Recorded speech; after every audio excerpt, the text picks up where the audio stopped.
Are we ready? Are we rolling? Yes, we are. We've Okay. been rolling. All right. Good morning. Good morning.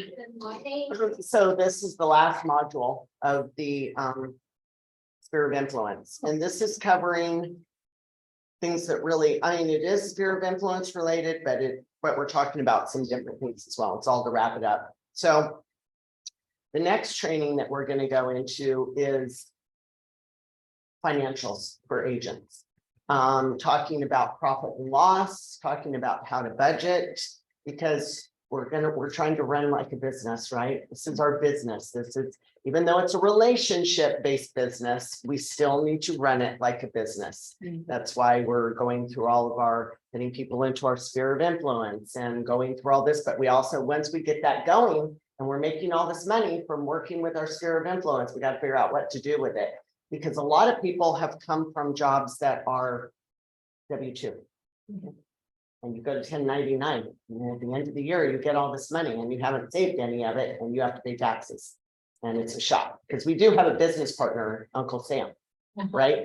He's our business partner in real estate. So anyway, that's going to be our next week's. Yeah. We're on for next week, right, Jackie? There's no training or anything. I mean, different thing next week. No, correct. Because No. Jackie's gone in Hawaii. Oh, you guys no. are Oh, no. So let's see where we got you covered. How long are you gone for? Oh, next week is up on Monday. You got me Monday. It's like my worst nightmare when Jackie's gone. Happy birthday. Yeah, I'm gonna take, I think I'm going on vacation while Jackie's You gone. know what? DT's on vacation for the week. Yeah, we're all taking a vacation.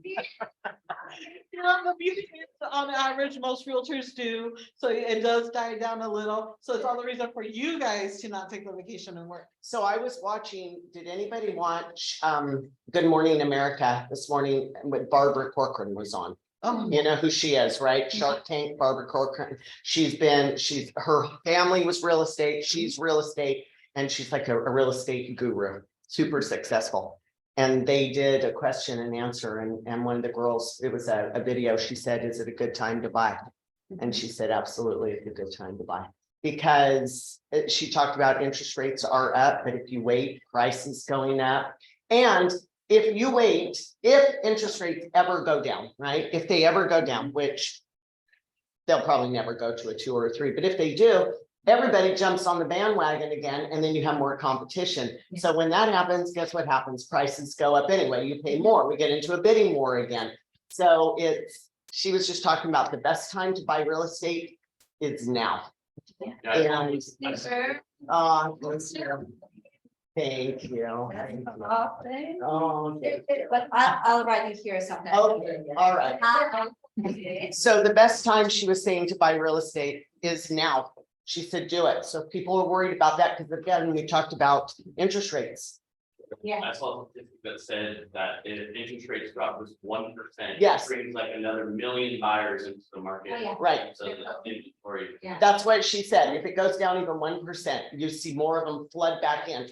Plus all this, the debt ceiling. Everybody is kind of watching what's going to happen right now with this debt ceiling, because they say if this doesn't get resolved, it could go into a potential recession. And so she said when things like that happen financially, people do kind of hold back a little bit. But she said it is a good time to buy. well, it's like when we look at history, like the other day I was talking with my mom, and so she was reliving how when her file was going to how doing a refi. And she's like, she didn't realize how many people were doing their refis too, because they were dropping to a 7 or 8. But then she locked in at a 10, but it was still better than 18. So I didn't get the 7, but yeah, of course, I'll still take the 10 over the 18. And mind you, we're over here upset that we're not getting 2s. Yeah, my ex-husband did hard money loans, and they did 20% interest, 20 to 22% interest on hard money loans with 40% like a 60% loan to value. So there had to be 40% equity in there, and they give them 60% of that at 22%. Can you imagine And of course they made a living off of that, right? But you would think in your mind, nobody would ever do this, but they do. They did. So anyway, that was interesting with Barbara Corcoran. So we're talking about initial contact with online leads. And this all goes into our op city, okay?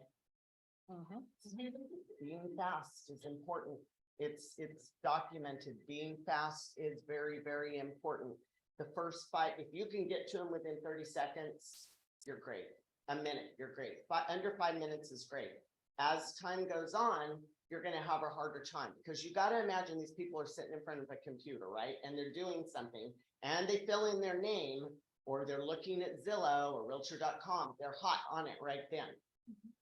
Let them get away from that. They may not answer. You may have a hard time getting them, rallying them back, right? So there is a 21% times decrease in qualifications after 30 minutes. So after 30 minutes, thank you, sweetie. And after 30 minutes, you're going to have your chances of linking these people, grabbing these people are way worse, right? So you got to make sure that as you're calling them, and you're trying to get information out of these people. So you want to try and track your response time. And you should keep trying, right? If you can't get a hold of them, keep trying. And at Keller, we did something called, it was 10 days of pain, right? And it was, That was Kevin. that was Kevin Blaine. Mhm. Yes, of calling people, but it's 2 weeks, like 5 business days of reaching out, trying to reach these people, trying to connect with them. If you call once and you give up, you're missing the boat because the chances of them, if you're lucky and they pick up, the good thing about Op City is you got that third person on the phone, right? They call you. So you usually have that initial contact with them. Try and ask as many questions as you can when you first get them on the phone without coming across as too salesy, right? So again, I say, come from a place of help. How can I help you? What can I do to help you? Make sure you're trying to get to that point. The thing about Op City is then they get off the phone. You kind of find out what they want. The third person gets off the phone, you're chatting with them, right? Hopefully you connect with them. But how many of them have had to go, they go dark, right? After that, then you can't get a hold of them anymore, but keep trying because we don't know what's going on with people's lives. Maybe they get sick, maybe they have kids, maybe they're busy, maybe we don't know and you can't guess, but all you can do is just keep trying with these people, texting, calling. The beauty of Op City is that if you don't get a hold of them and you release them, I mean, you got to give it a good shot, right? Don't just do it once and then, oh, I'm done. Give it 2 weeks. And if you cannot get them, Op City, they keep calling them, right? So they're the ones that are really calling the ISA girls, and then they bring them back in and they'll give them back to you. Yeah. So that's the beauty of Op City. We have that safety net, but other leads, you don't have that. You know, if it's sync or Sign call. you don't necessarily have that chance. There's no safety net. You are your only safety net. So make sure you're trying to be fast and keep attempting to contact them. At the average number of calls before a customer is ready to move forward is 6 to 8. 6 to 8. And the point at which you start to see diminishing returns is 9. So after you've really tried for a couple of weeks, if they're not responding, then I would calendar it maybe to put a reminder in Sync. This is where Sync comes in, right? Because you put them in your database as a lead and then set yourself a reminder, maybe call them once a week. And if that doesn't work, maybe twice, you know, call them every 2 weeks. Keep trying. Put them on an email text, but if you are a text, automated text, put them on an email drip. Get your name in front of them because it's amazing. Sometimes these people will rally. They'll come back around. All of a sudden, there they are again. And this is the other thing that I do. If I know what they're looking for, if they called and it was Op City and they called about one particular house, if you can't get them, but there's something that pops up that's similar, text them the listing, even if they're not asking for it, give it to them. It's coming from contribution, right? Hey, I saw this one. It's similar to that one on Roby that you liked. Send it to them. If they respond, great. If they don't, it's okay. Don't take it personally. $3,000 and see it. Yes, Back to everyone. Right. It's like just in case. you know, and sometimes they'll grab one. Yeah. Sometimes one will get their interest. A lot of times clients won't even respond Yeah. until they find one that they like, Right. and then they'll bite on it.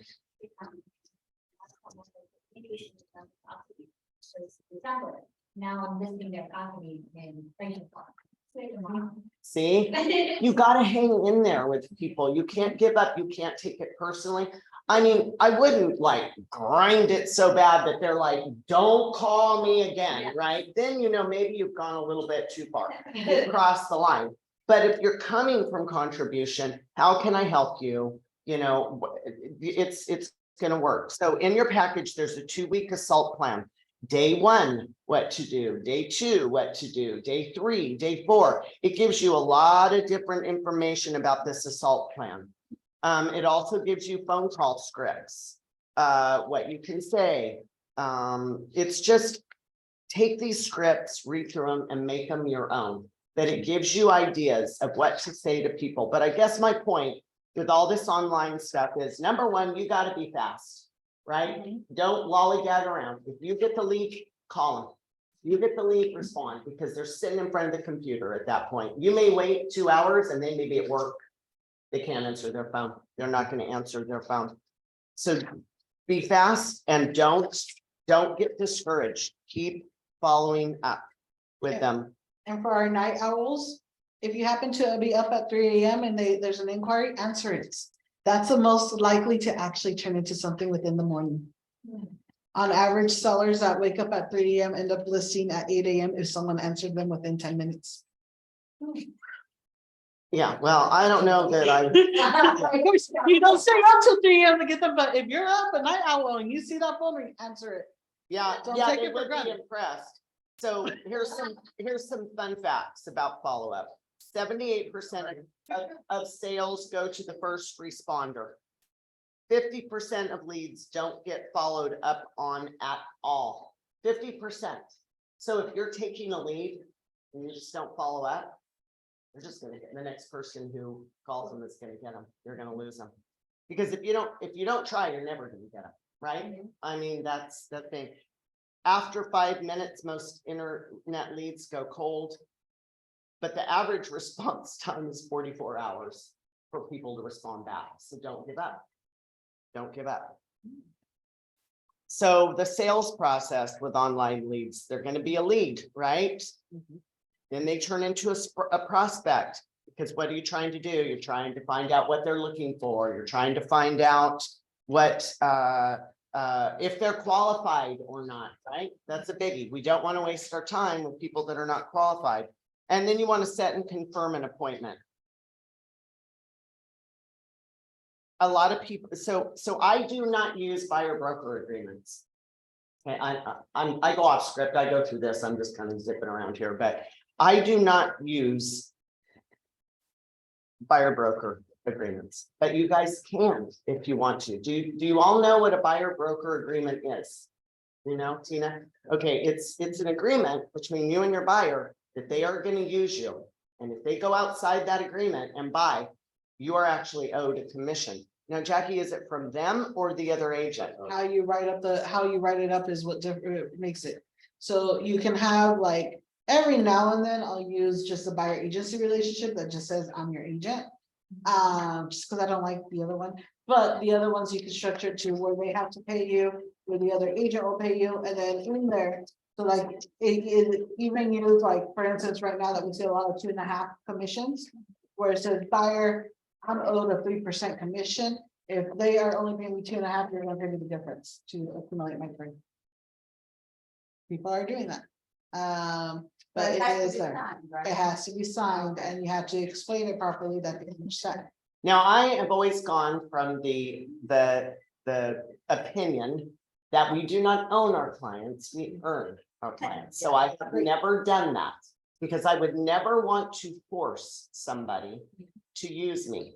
But if you have a flaky, and they're out there, right? We know flaky clients, they're using this person, they're calling that person, they're calling. I think that most. Yeah, they're going to use everybody. You've got, and you want to lock this person down. If you're putting effort into it, and you want to lock this person down, you can do it by your broker. If they won't sign it, maybe you shouldn't be helping them.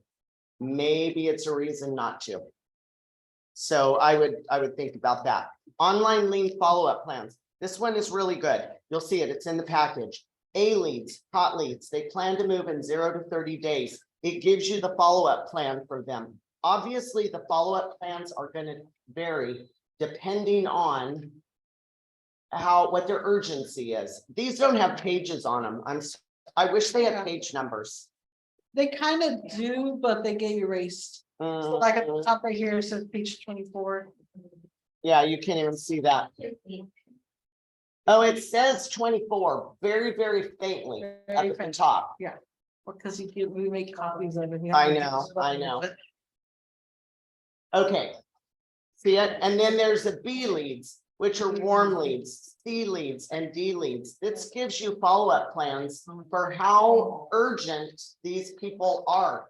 So it shows you ideas of what you're gonna do. If they're gonna only move in 9 to 18 months, and obviously, then you're gonna alternate between a phone call and text every 2 months, right? So, and you can, if you put them in your sync, you can make it's not an event. What do you call it, Jackie? A task. Call Joe Smith, right? And then you've got to do it, but you've got to be organized with it, and you've got to be calendared. So put it in your sync. Otherwise, you're going to forget to call Joe Smith, right? And once it's so as they go, that's 9 to 18 months. But then when you get in with that 9-month range within that, change them to a C lead. They're lukewarm, right? Then you're going to up your contact a little bit. So this is very smart about how to contact these people. And then the next pages are the 2-week assault. We've already kind of talked about that. Video, email scripts. There's a lot of scripts in here. There's a lot of stuff you can read. When I was thinking about that this morning, I was playing Candy Crush on my phone. Okay. And I thought to myself, I'm playing Candy Crush on my phone when I could be doing something more beneficial, right, to real estate. And it could be reading this or watching a video or whatever it is you're going to be doing, or working on your sphere of influence. If you guys aren't done with that, entering everything yet. So, oh, well, yeah. I can't do it anymore. It's a little. So that is the end of online leads. Does anybody have any questions about that? No? Okay. Now we're going to move on to how to be a professional about emotions and human nature. So these are I'm not even going off the paperwork, but here is the lines, right, of where we are. And we try and keep our emotions within, being up here, being high energy, this is low. These are our highs and our lows.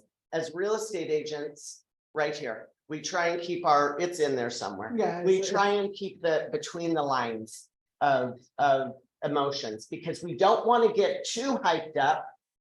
You want to show emotion. Obviously, we're not robots, right? But it's like when you go to the doctor. So if you go to the doctor and you go in and he's like, oh my God, you have cancer. It's so horrible. You're going to die, right? He's going below the lines of emotion. What do you expect from your doctor, right? You expect them to be professional, to give you the facts, talk about what the possible solution is, and then make a plan going forward. So I show emotion when I'm selling real estate. I get excited. I like, oh, I love this house. This house is great for you guys. But I don't say something like, if we don't get this house, we're all just going to die. It's going to be horrible. I don't go that far with it, right? But you want to show some amount of emotion because they want to know that you're, but you don't want to go too high or too low with the emotions. You want to stay within those lines and be professional, because you are the professional. And so when people get upset, you've got to learn how clients will yell. Okay. And I have newer agents, they're yelling at me. Yeah, they're not yelling at you. They're venting, right? They're venting. It's okay. I now know when clients, they're not saying to me, Sarah, you are so stupid. How could you let this happen during this deal? They're saying, I can't believe this has happened. We're so frustrated. All our stuff is packed. We are ready to go. Do you see the difference? They're venting. You can't take it personally. And so I listen to them, let them vent, and then we come up with a solution. Say this to them. I hear what you're saying. I understand. I'd be so frustrated. I'm upset about this too. It's okay to say, I'm upset. I can't believe that buyer did this. But what are we going to do at this point? What are our options? So you hear them, you agree with them, right? You agree with them, and then you figure out a solution. Like, how do we fix it? Because it's a relationship business, but we're all also problem solvers, right? We have to figure out how to solve these problems. And if I fall apart, when my clients are falling apart, everything's going to hell in a handbasket because everybody's falling apart. Like, I've never cried. I've cried after being on the phone or being in a stressful situation. I have cried a couple of times with deals where I just couldn't take it, but never, ever would I break down that far with a client. Ever, ever. You just got to hold yourself. You just got to hold yourself in check because you are the professional. You are the one that has to keep it together. They're going to come to you. Like I said, it's okay to show emotion. We're not robots, but we don't want to go too high or too low. And you also don't want to be like, oh yeah, whatever. Nope. You want to hear them, right? You want to hear them. Yeah, but you also have to make sure that you're not, don't feed into it too much, but hear them. Like, it's a balance, right? But it's just listening to them and figuring out what the solution is. Because sometimes they go off the rails, right? They do. And I've had that too. There's a little bit of psychology involved where they'll say something like, I'm not waiting one more day. If that I'm canceling, we're going to cancel. And if you know that you can't make heads or tails with them, I've said to them before, okay, you want me to issue the cancellation? And then all of a sudden they go, well, maybe not, maybe not. Because I try not to call them on their bluff. I try and talk them out of it. But if it gets to that point, sometimes you got to let them be in control of their own destiny and then see what they do, right? Then you can see, because then you kind of bluff them a little bit and get them to backtrack on that. So again, being the professional in what we talked about with rights and responsibilities, right? When we're a professional, because we are a professional, our business is very serious. And I take this very serious. And this is a business to me, right? Each of you has your own business, not just the brokerage is the business. You are a business within this business.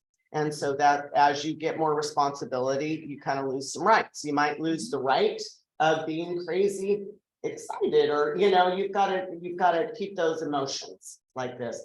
God knows we do this with clients, right? And then we get off the phone, I'll be like, oh my, talking to another agent. I can't believe this is the worst thing ever, or this is the worst client ever. But when you're talking to them, try and keep it within those lines. And let's see. Yeah, I was talking about and about unacceptable. And the DISC behavior profiles. Oh yeah, so we don't do the DISC, but we should do the DISC. Yeah, we have access to it now. We have access to the DISC. This is super interesting. You answer all these questions and it tells you your personality, your behavioral profile. Oh, it is fun. Sarah's a DI. I'm a DI. Whenever I test, they say I'm an I, which is super social, and I am not. I'm not an I, but I'm not like wants to be in the middle of the crowd. This is a little bit different, but I'm definitely a D. I like to get things done, but we should do that for fun. We should have everybody take the DISC test and see. This also relates into how you relate to your clients. You got to understand your clients, right? And what are they? And the reason why your test says I hire is because you check out quickly and you stop that. Yeah. So personality in there. So I get about halfway through the test, and then I'm looking at my phone and thinking about something, and then I'm like, whatever. And so I don't get through it, but I am definitely, they always came across that I was an IS. That's what Keller always used to test me as, and that is wrong. I'm a D with an I. you're I'm a D with an I. I am not. Luckily, an I IS. want to learn these so well, like I can pretty. We can pinpoint it. pinpoint who Yeah. they are. Okay, so the next module talks, or the next chapter talks about buyer lead conversion and consultation. And this goes into like when you answer a phone call, this talks about getting info out of people, right? So when they first call as a sign call, you don't just answer the phone. They'll say, oh, yeah, I want to know the price of this house, right? And which property are you talking about? And then they give you. I always try and get a little info out of them if you can, but sometimes like in this script, they won't even answer the question. This guy asks like 5 or 6 questions and still doesn't give this guy the price that's calling. By the end of that, I think he will be like, I just want the price. But I will say a little something like, or if it's pending, don't just answer the phone and say, oh, I'm calling about, 1832 Cheryl. I'll say, even if it's pending, oh yeah, that house is great. And I do give them the info, like it's a 4-bedroom, 2-bath, built in blah, blah, blah. It is so nice inside, great open floor plan, give them a little bit of spiel on it, right? Then I'll say, but the seller just accepted an offer on that one. I'll tell them the price, the seller just accepted an offer. And then I'll say, if it comes back on the market, would you like me to let you know? Or if I get something similar, is it okay if I give you a call? And then if they say yes, say, great, I'm going to program you in my phone. You've already got their phone number. They're calling you. What is your name? And then put it in your phone. And then you could say, are you looking for something in this area? If you can get them to give more answers, get them to do that at that point. So that's a sign call. You also want to try and find out if they're pre-qualified, because if they're not, you got to give them the spiel about, even if they're not pre-qualified, you need to just tell them, look. And that is the hardest thing, is getting people to pre-qualify. They don't want to meet with a lender. It's scary. It's embarrassing. They're going to see my bad credit. They've seen everything. And that's what I tell people. Don't worry about it. It's free to pre-qualify.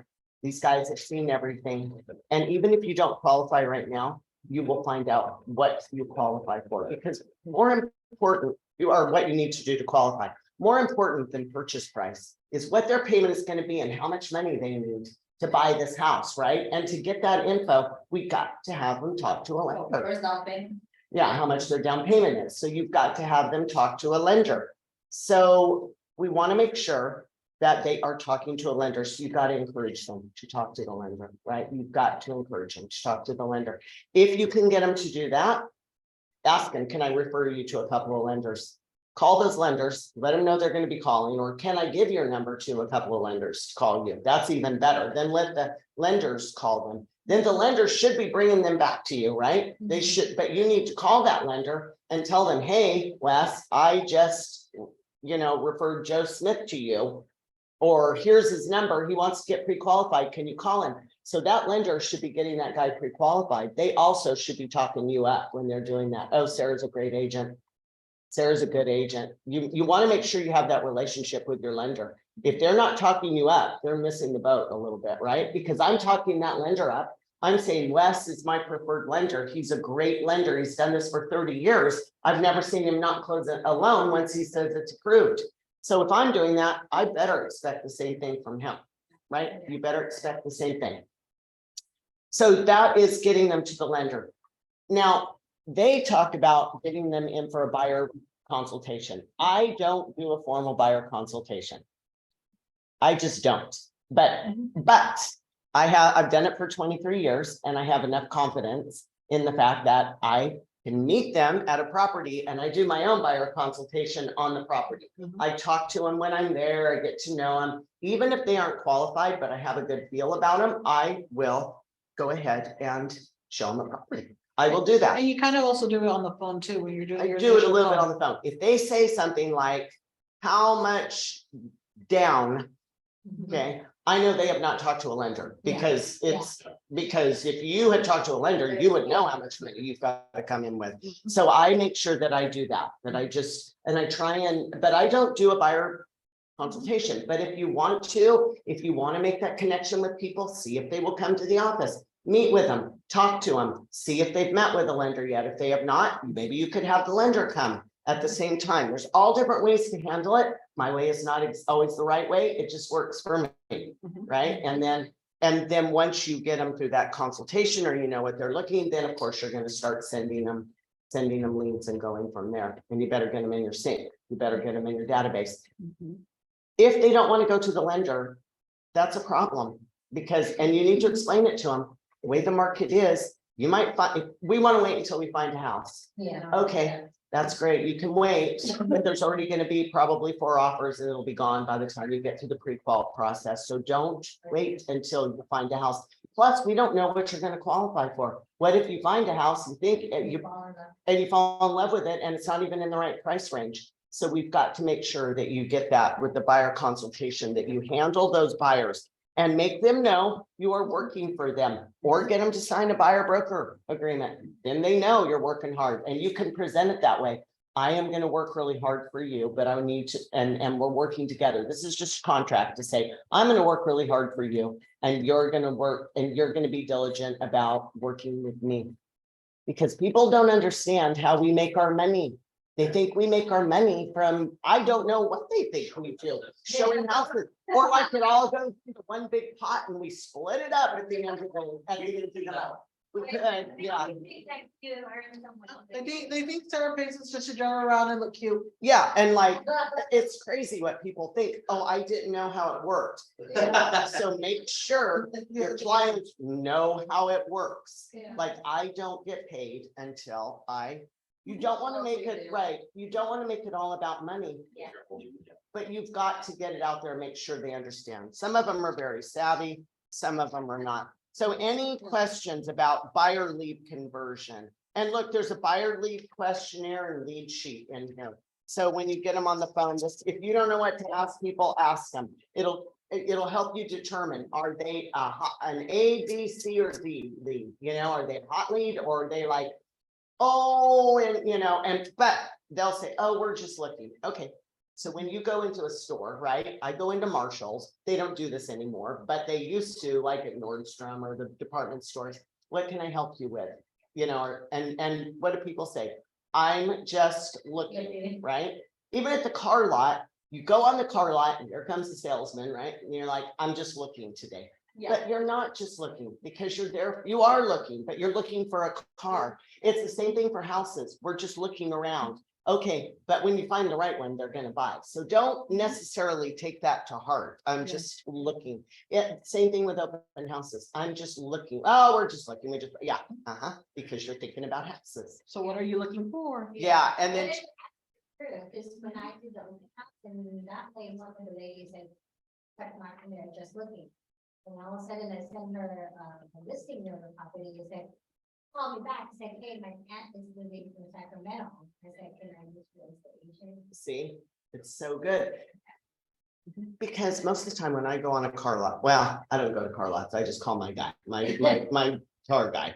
But when you go on a car lot, you know, here they come, right? And you're like, oh God, here they come, you know, and they're high pressure. And you just say, I'm just looking around, because you want them to back off. You want to look in your own time. That's kind of what buyers want to do. Like, you don't want it rammed down their throat, but they do want some information, right? So if you can give them information, it's a skill. There's an art to it, giving them info without being too salesy with it. Because some of these people right now, they may just be just looking, but if you give them info and then give them your card and maybe follow up with them with some stuff, if you can get that info, they may be down the line like, hey, Maria was so good to us. She was good. She answered all our questions. Let's call Maria. But again, it's getting them in the database and having the emails going out every month, the automated stuff, right? It's subliminal. It's not right there in front of them. So super important to do that. Okay, any questions about buyer lead conversion? No. Seller lead conversion. Woo. Yeah, well, good luck. I mean, you know, listings are tough, right? So buyer leads are more forgiving. Seller leads not so much. So I would suggest that you are very well prepared when you go out for a listing. Make sure that you know what you are doing because, or you go as prepared as possible, right? You have a market analysis. You have your listing presentation.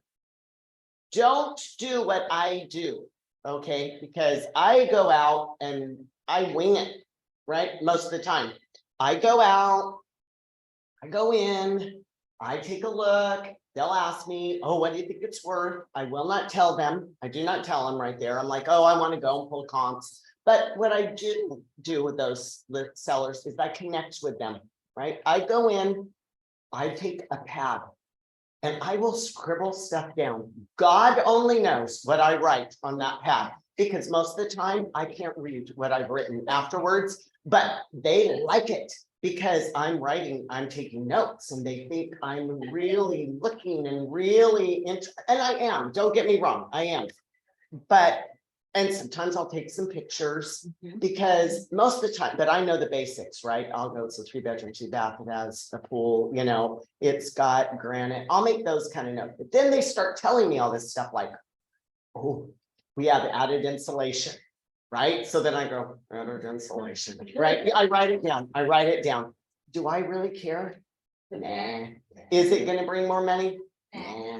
But to them, it is so important that I want them to know I'm hearing them, I'm paying attention because I went up against with one of my friends who's an agent.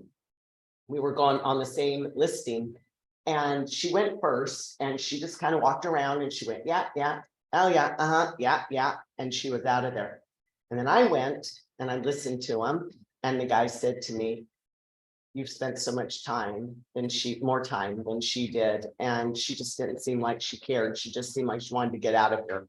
So I got the listing, right? And she had given them a higher value than I did, but it didn't come down to the value. It came down to the fact that I was more interested. Feelings. And they liked that. They wanted to, they felt like they connected and I heard them. Again, it's about being heard, right? So I do that when I go for a listing and then I get back to them with the value because I'm not going to give them the value right there. And I'll tell them, oh, I want to pull, and they'll try. Oh, they try. But you have a ballpark. I'm like, you know, I haven't even looked at comps. I just wanted to see the house first.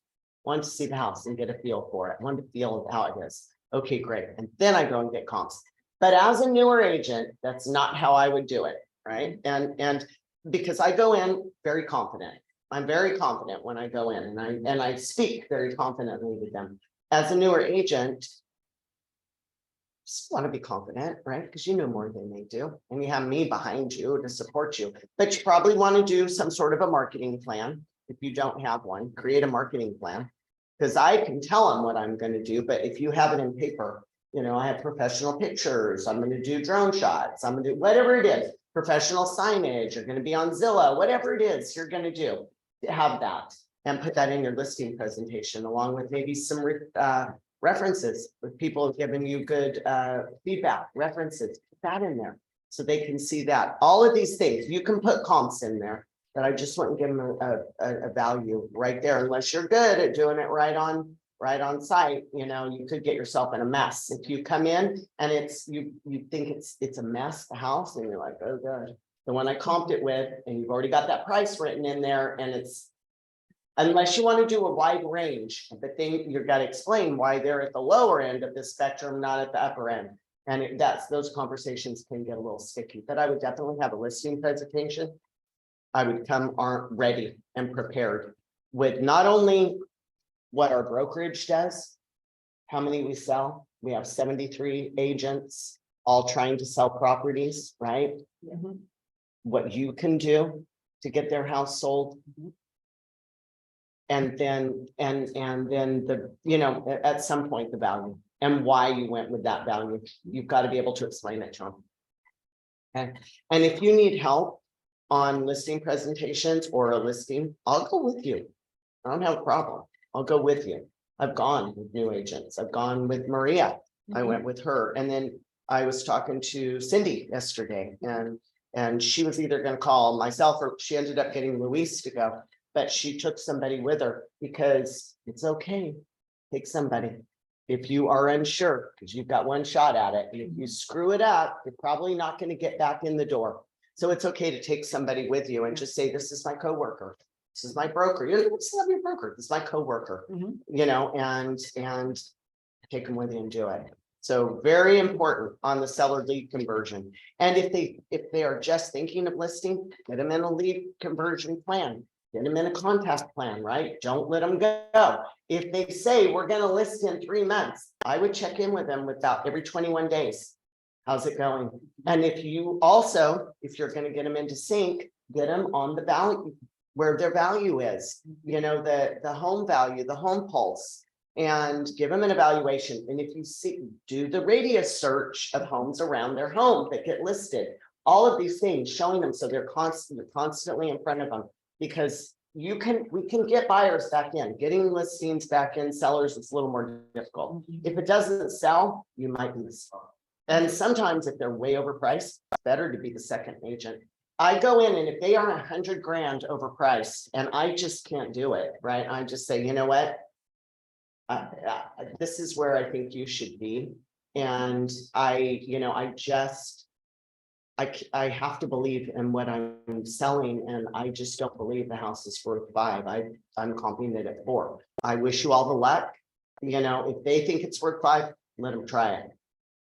Sometimes they'll come back to you because you're at 5 or you're at 4, right? They were at 5. They're hearing crickets, nothing's happening, and then they come back and they say, and they'll say something, and you know, it ends up selling at 4, and they're like, yeah, that's right, where you said it was going to be, yeah, because I was correct, because I wasn't. If they're a little bit overpriced and you want to take it, that's okay. Find out what their motivation is. If they have to sell, I give them my spiel why it's better to list a little under and get the emotion going and get a bidding war going than over and trying to come down.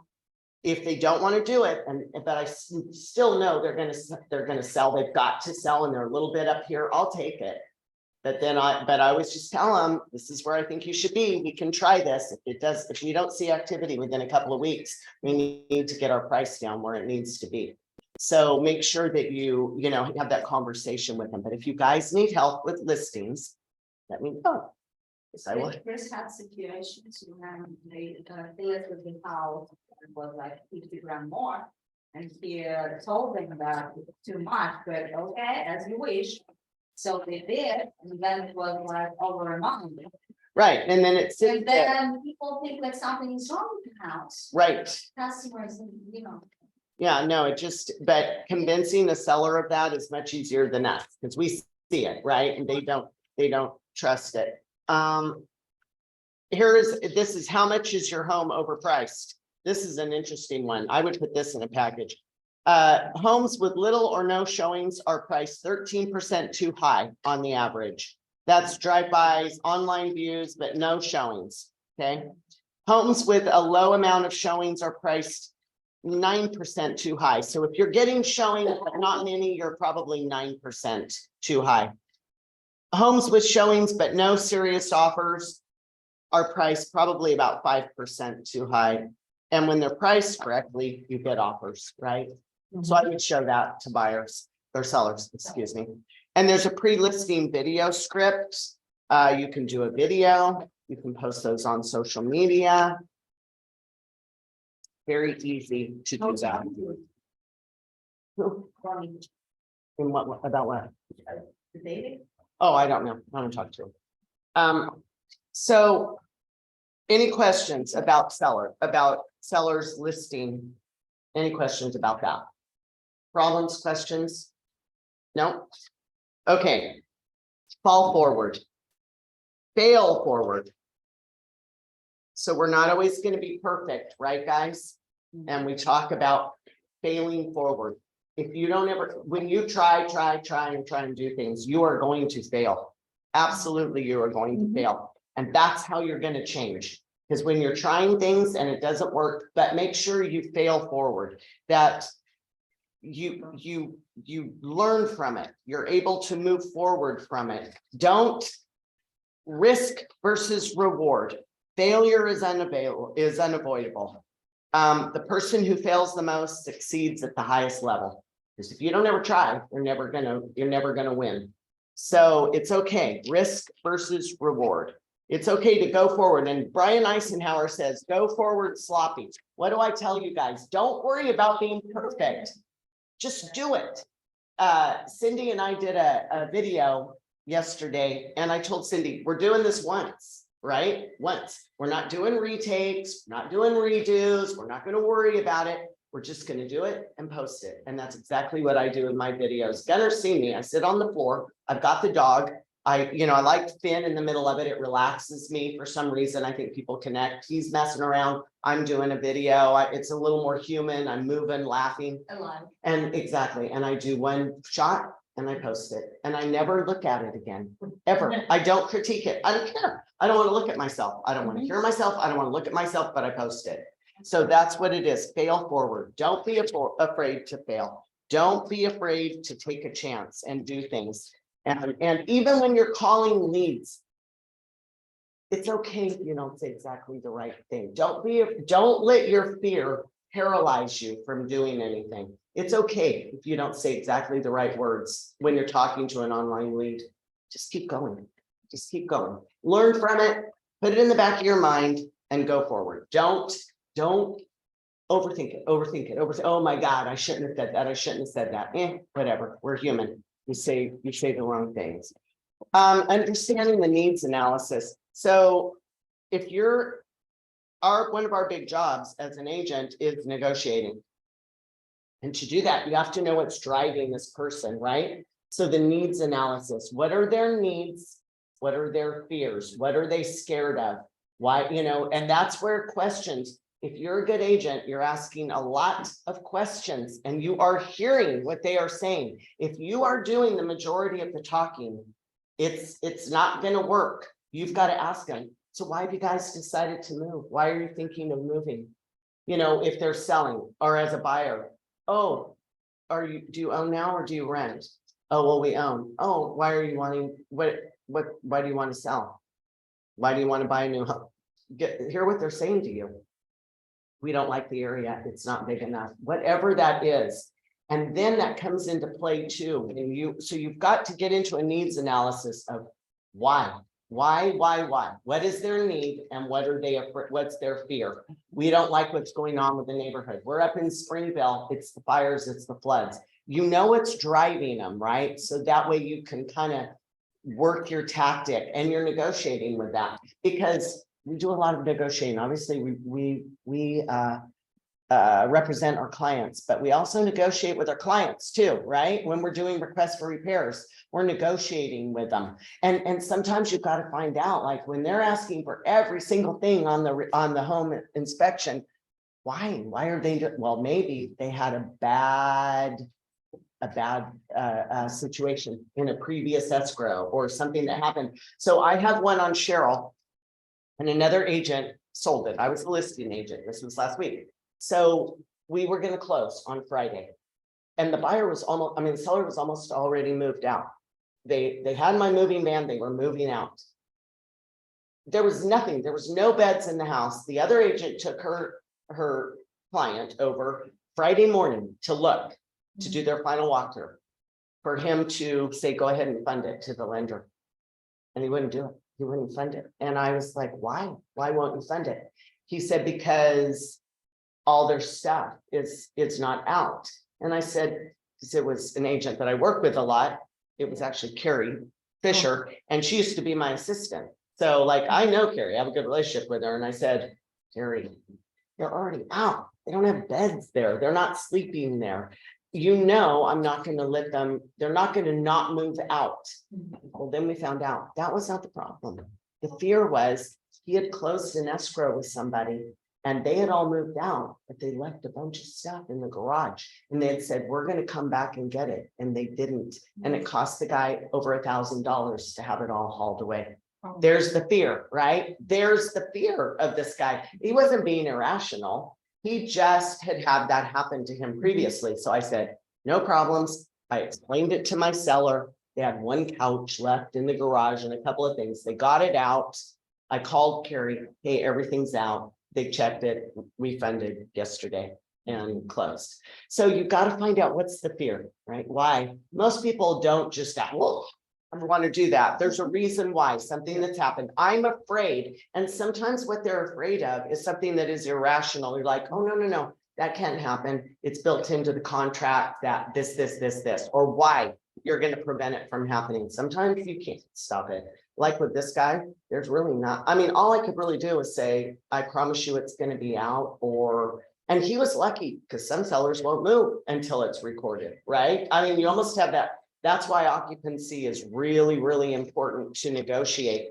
I didn't negotiate 2 days after the close because my sellers told me we're moving to my mom's. We're going to move before we actually close.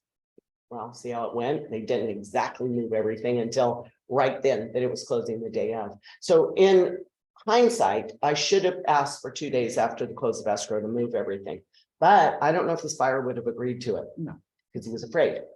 Or, but that's a needs analysis. So whether it's a seller, a buyer, instead, when you're trying to solve a problem, try and figure out what's driving this person, what is causing this, what are they afraid of, and then try and calm that fear. Okay. It'll make your negotiating with other agents, and sometimes when you find out from the other agent why a seller is behaving a certain way and you explain it to your client or vice versa, we're all human. It does make it a little easier sometimes. Sometimes it doesn't. Some agents are like, we don't give a rip. That's not what we're going to do. But sometimes it'll ease it. They're like, okay, we understand where they're coming from and why they want to do this. Okay. So there's a whole thing about needs analysis in here. And I would suggest you read through this and get comfortable with that. And then, it talks about negotiating with the needs analysis. Again, it's just all helping to be a better negotiator. And then the last thing we're going to cover today is the mirroring technique. And this is just a standard. Oh, maybe that isn't the last thing. And we're making it the last thing. We're going to make it the last thing. Mirroring. Do you guys all know what that is in sales? Mirroring your clients. There's 2 ways to mirror clients. It's either going to be emotionally or physically, right? If you sit down with somebody and they're very analytical, I know you got to analyze the room, right? I find number one, I'm going to determine who's the boss. Is it the husband? Is it the wife? Is it the boyfriend? Is it the girlfriend? Who is the shot caller in this relationship? You want to know, right? Which one is which? And then you've got to almost mirror yourself with them. I find that when I'm showing to buyers, if it's a husband and a wife, I kind of stay a little neutral at the start, right? And then I see who's who. And if I feel like, because ultimately I think as buyers, I think the wife determines which house they buy most of the time, because it's about the kitchen, it's about this, it's about that. So even though the husband sometimes as a buyer may be doing more of the talking, I will kind of hang back with the wife a little bit. Like, what do you think about this? What do you think? I want to hear what her opinion is too. So with buyers, it's a little bit different, but when you are listing a property, you want to find out who's the decision maker here, or do they really defer to each other? Like sometimes they do. They're like, we want to talk about it. We do this. Sometimes you can tell which one is going to be the dominant force, and then you want to mirror them. Right? So if they are analytical, you want to try and be a little more analytical. If they are more emotional, we love this house. You might get more into your feelings a little bit more. Rein them back in with the numbers, because we've always got to get to the numbers, right? They've got to understand that part, but it's okay to mirror them emotionally. If they are very fast with stuff, I will cut my spiel and try and condense it as much as possible.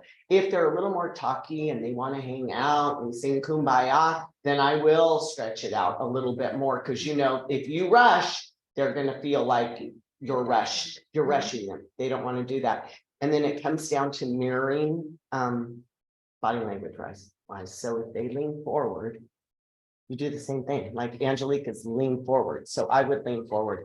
This is also a power move for women when you're talking. Women, when you staple, when you do this is a power move for women. It's just called stapling. And it shows authority for some reason. So when you're talking, especially if it's a very dominant male, let them talk. And then when it's your turn, maybe do something along those lines when you're talking to a male. But mirror them. If they lean back a little bit more. If they're very intense and they're on the table, do the same thing. If they're turned sideways, if they cross your legs, because it's a very subliminal thing. It's not, it's subconscious, right? We don't know, but if you mirror them, you're doing, they connect with you. And sometimes you find yourself doing it without knowing you're doing it. Yeah. That's best to intentionally try. Right, to try and mirror your clients emotionally. I mean, you don't have to change your whole personality, but modify a little bit or soften or be a little more, if he's about numbers, get into the number part of it, get into the nuts and bolts of it. This is how I came to this value.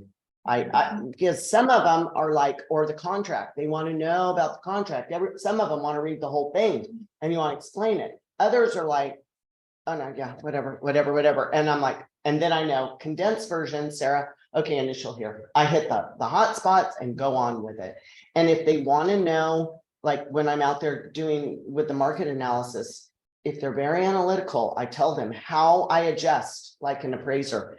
This is how I came to this value. I try to value your property as if I'm an appraiser, because unless it's a cash offer, we've got to get an appraisal. So we know we need, that's where I like to start value wise, is what this is going to appraise for. And then I tell them how I adjust. Oh, you have a pool. This one did not. So I'm going to add 10,000 for that. You go in and show them how you came to the value. If they're analytical, you're going to win points with them, right? They're going to think, oh, okay, she's done her homework. If they're not, I have some that are like, yeah, okay, whatever. What do you think it's worth? They don't give a rip. They just want to kind of know what it's worth, right? And I'll kind of go through it. It's not, you have to give them some amount of information. And then I'll just say, honestly, I think it's going to around here. And I said it before, like, this one's a tough one. My gut tells me if they're analytical, they don't want to hear what your gut is telling them. But if they're a little more emotional, or if it's, I go at it with this idea. We're a team, right? And I've told people, your home is not cookie cutter. It is very unique and it's hard to price. So we're gonna lay all this out on the table, and together we're gonna decide where we think this value is. And then you bring them in on the process, and they have some responsibility, right? Because then I'm like, I'll say, this one sold. How do you think that compares with your house? Make them say it. How do you think? Well, and they'll say, oh, that one had a much prettier kitchen than ours did. It came out of their mouth, right? So, okay, so we know yours is probably worth a little bit less than that. Get them to engage in the whole process, and but that all kind of comes back to mirroring. I think that's what I had a conversation today with the client coming listening on Saturday. He's an appraiser in the area, so he doesn't know the area here. And so when he said, oh, what do you think the house is like 250? I said, well, based on the comps that I did in the most recent one, if you like, I can say I sent him the most comps recently. And then now he's like talking, oh, okay, maybe we should just wait for you when you see the house and See, yeah, when they try and pull that out of you, working with buyers, you just got to get their trust, guys. Buyers are easy. Get their trust. You're not selling the house, right? We're just writing the offers, and then you help them with negotiation. But listing, that's where it gets trickier, because you got maybe one shot at it, maybe. And you want to make sure they trust you as well. Everything's about trust. They've got to trust you, but you've got to set a realistic expectation of what that house is going to sell for, because, well, so that one that I have out in Terabella, it's Porterville, but it's close to Terabella, right? I went out on that. Pam and I went out on that. That used to be Pam's house. So we went out and talked to that guy, and I told him where we thought it was. He didn't like it, right? I told him about between $1 million and 1.2. He didn't like it. So he went with somebody else from another agency, and she listed it for 1.6. And not only did she list it for 1.6, she took a 1% commission. There is no way in hell I'm gonna take a 1% commission on this that is gonna be a load of work, right? Because you've got a high-end buyer, you've got you're gonna have a high-end seller. Everybody's gonna be, there's a lot of egos involved. This is not gonna be easy. This is not gonna be an easy sale. And I'm certainly not going to discount my commission to a 1, but she wanted the listing, right? Is that my card? No. Oh, okay.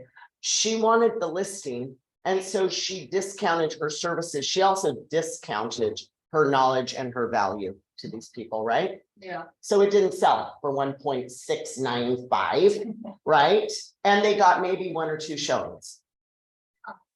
So then it's a weird deal. So then it went to some other agent who's friends with the wife, but the husband doesn't like that agent. So they referred it back to me. So I end up with it again, right? So I go out, talk to him. I really wanted to list right around 1 million, but 1.2 million, but they went 1.4 million. Okay. But guess what? We got to buy it. And 1.4 million, we got activity better than what they had. And I keep telling him, and then come to find out this so-and-so, the seller, they got an appraisal. And it appraised for 1.2. And so this guy is like, and that's exactly where I told him it should be. And this guy is at 1.4. Well, my people made an offer. They started at 1.1 and they came back at 1 point, because we're at 1.495. They came back at 1.4. 1 point. Come on, buddy.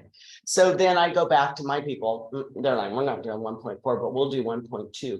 So I go back to 1.2. Well, the deal never went together. We were between 1.2 and 1.3. Now we've got another showing today. But the key is sometimes it's better. And I'm charging them a 6% commission because I am not doing all this work with this guy who's going to be a giant pain in the rump, right? And for 1%. And he's like, just bring me a buyer. I'm like, I'm trying. But he's got an appraisal at 1.2. Yeah. I don't know if she knew there was an appraisal, but 1.6, because you want 1.6. You know, you've already got an appraisal. You see what it's going to appraise for. Why would you get into something? My buyer was cash and they wouldn't take it. So, oh yeah, cash. And so I said the chances of you getting a $1.2 million cash offer are few and far between. You're going to get financed. Okay, and then the appraisal's going to kick in, and the appraiser's going to go, we appraised for 1.2, and and they agreed to 1.4. I don't think somebody's going to come in with 200,000 cash. Yeah. So anyway, sometimes it's better to be the second agent or the third agent because the first agent dropped the ball, right? That's what she did. So, okay, anybody have any questions today? How are we doing on our sphere of influence? I didn't get to 100, but I got to 20. Where were we at last week, Jackie? 19. 3?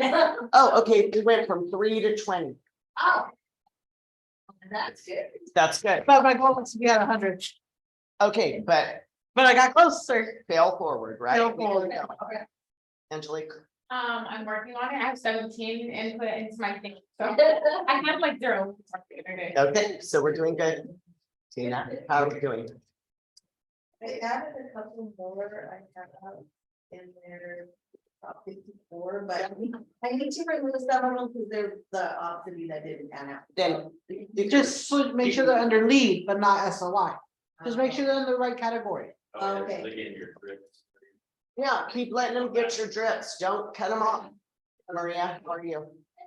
Still, but I'm working on our calendar. I Good, started doing it this week. Okay, good. And it's working. very good. Sharice, So I'm working on the. very good, Automated stuff. very good. Gunnar, I was like 24. try to get 50. And then you don't have a sphere of influence, right? You don't have a database for the solar? No. Okay, so that is good. Make sure everybody is getting your contact plan in place because mine is triggered by when I add a new one. automatically adds them to the contact plan, to the holiday email that we send out. This is my question. Apparently, something went out on Memorial Day, because I kept getting all these text messages from people. Thank you. Who is this? So Sync uses a different phone number for us, Yes. but don't they identify who it is when they send out a text? How would our clients It know? depends if the text says it, like, I guess it doesn't have a signature to it saying it. Yeah, No. you can probably, Yeah, because everybody said, who is this? And I was, See, Sarah, but that's. what- yeah, but you can't respond back to that text. Yes, you can. You have to put the number and you put right what you're replying. I haven't figured out how to do it from my phone. I have to play with it, but you just. I'll send you the video that says it. Like three numbers, and then it'll have the text, you just type in the three numbers, and then type your response out. Well, it'd be nice if it just said Sarah Catalina. Exactly. So valid. $100 gift cards. Yeah, it's possible that it does, Sarah, but most people don't read the whole text. Well, I don't know, but I They- had like they- 5 of them say, Happy Memorial Day. Who is this? Thank you. Who is this? And I was like, oh. I have agents, we have many agents in our office where we send them a text and they say, where's it at? Then the graphic says Yeah. point blank. But again, it's not about being perfect, right? Yeah. It's just getting it set up, and if you have to respond to them, I mean, most of them, I knew who it was. I have their number, obviously, because I put them in there. I could text them from my phone, from the number, hey, that was me. It's, you know, it's an automated system. That'd be better. Yeah. Okay, all right, guys. So, it's your birthday. Happy birthday. Miss Romy and Jessica all texted wishing you a happy birthday. Thank you, guys. In the other room, we have cake So goody. and we're gonna sing happy birthday to you. Oh. We have a surprise guest. that's why I love Wednesday. We better not have a surprise. You're like shaking your head. I did not arrange that. All I arranged was cakes. So you can only kill me for the cakes. Elton John. All right, let's go listen to you. Okay, so everybody join me next week for business planning. Business planning.